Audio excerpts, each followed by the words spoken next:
அனைவருக்கும் வணக்கம் தோழர்களே. எல்லாரும் எப்படி இருக்கீங்க? ரொம்ப மகிழ்ச்சியாக இருப்பீங்க அப்படின்னு நினைக்கிறேன். ஒரு அரசு பணியில் அமர்வதால் கிடைக்கும் நன்மைகள் என்னென்ன அப்படின்றத பற்றி இன்றைக்கி பார்க்கலாம்.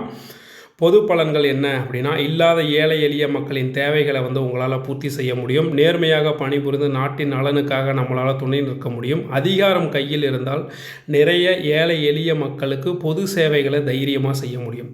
தனிப்பட்ட பலன்கள் என்னென்ன அப்படின்னு சொல்லி பார்த்தோம் அப்படின்னா, 60 வயது வரை பணி பாதுகாப்பு இருக்கும். வாரத்திற்கு 2 நாட்கள் உங்களுக்கு விடுமுறை கிடைக்கும்.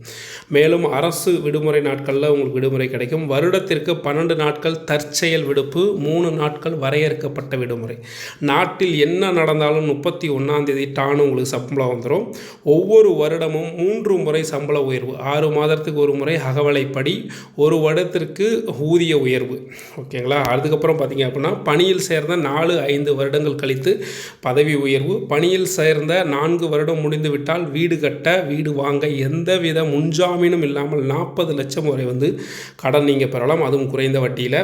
சுமார் 10 முதல் 15 வருடங்கள் கழித்து என்ன பண்ணலாம் அப்படின்னா, நீங்கள் பச்சை மையில் கையெழுத்து போடலாம்.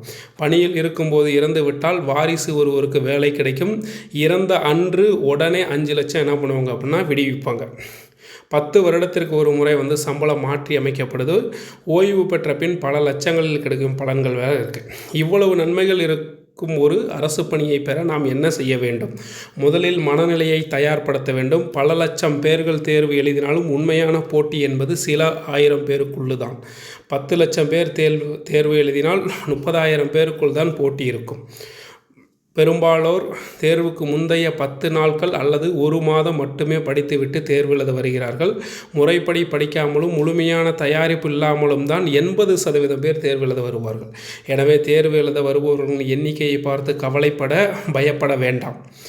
எந்த தேர்வுக்கு தயாராகிறார்களோ அந்த தேர்வின் கடந்த 5 வருட வினாத்தாள்களை தேடி எடுத்து நிதானமாக படித்து பார்த்து தேர்வு பற்றிய தீர்க்கமான தெளிவான நிலைப்பாட்டிற்கு வாருங்கள். தேர்வு தொடர்பான பாடத்திட்டங்களை சேகரித்து ஆய்வு செய்யுங்கள். தேர்வு தொடர்பான புத்தகங்களை சேகரியுங்கள். புத்தகங்களுக்கான செலவு என்பது சிறு முதலீடு என்று புரிந்து கொள்ளுங்கள். எழுதப்போகும் தேர்வு தரும் பதவியில் நிச்சயமாக அமர்வேன் என்ற எண்ணத்துடன் படிக்க தொடங்குங்கள். தினசரி 7 மணி நேரத்திலிருந்து 8 மணி நேரம் வரை அவசியம் படியுங்கள். தொடர்ச்சியாக படிக்காமல் 8 மணி நேரத்தை 4 பகுதிகளாக பிரித்து கொண்டு படியுங்கள். ஏதாவது ஒரு நாள் படிக்கவில்லை என்றால் வாசிக்காத நாட்கள், சுவாசிக்காத நாட்கள் என்று நினையுங்கள். வருடம் முழுவதும் உங்கள் உறவுகளில் ஏதாவது ஒரு சுப நிகழ்ச்சி இருந்து கொண்டே தான் இருக்கும். அரசு பணியில் அமர்ந்த பின்புதான் இந்த மாதிரி நிகழ்ச்சிகளில் கலந்து கொள்வேன் என்ற வைராக்கியத்தை வளர்த்து கொள்ளுங்கள். தினமும் ஒரு நல்ல செய்தித்தாட்களை படிக்கவும், அதில் உள்ள நல்ல விஷயங்களை குறிப்பெடுக்கவும். நிறைவாக படித்து அரசு பணியில் சேருவதென்று முடிவெடுத்து விட்டால் அதற்கான பணியை இன்றே தொடங்குங்கள். நன்றி.